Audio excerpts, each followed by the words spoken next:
Okay. Everybody better off coming in this side because the information panel's here.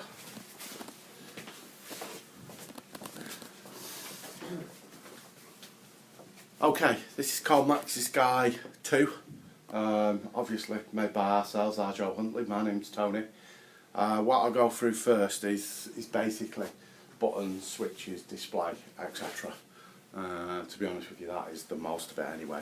If you have any questions or you missed something or didn't quite understand anything, just interrupt me. I prefer to go through it knowing that I'm going to go in more detail later than rather nothing happens and I don't go in detail later, if you understand what I mean. Okay. It's a 4-function handset. There's quite a lot of buttons on here that perhaps you're not actually going to use, because this also works with different spreader bars that do different things. So very, very simply, up will obviously raise, down will lower, and right and left will move it right or left. You can also move it manually right or left, and it also moves right and left. So basically it's what we call a full room covering system that allows you to cover anywhere and everywhere within this room.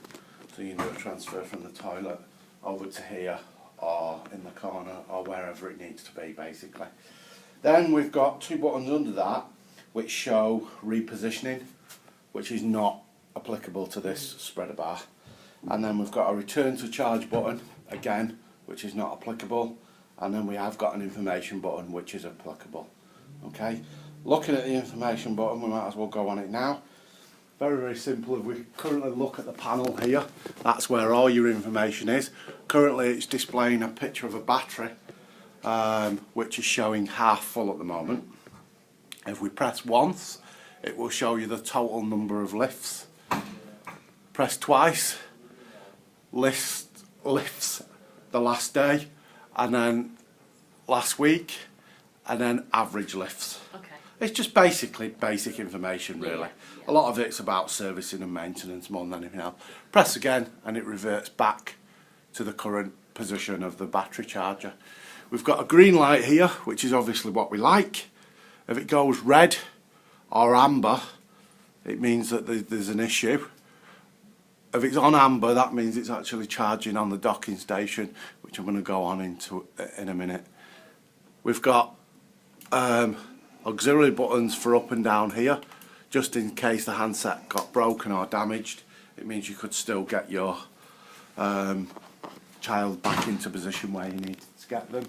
And then this is an emergency pull cord, which just means that it just switches the system off. So if I pull that, you can see everything switches off, and that is now out, and you have to physically push that back in before it will reset. If I do that now, first of all, you get a red light on. In a few seconds it tells you what the safe working load is, tells you the date, and then goes back to green when it goes back on the battery date. Goes on the battery indicator. It has a safe working load of 42 stone, which I would imagine is never going to be reached.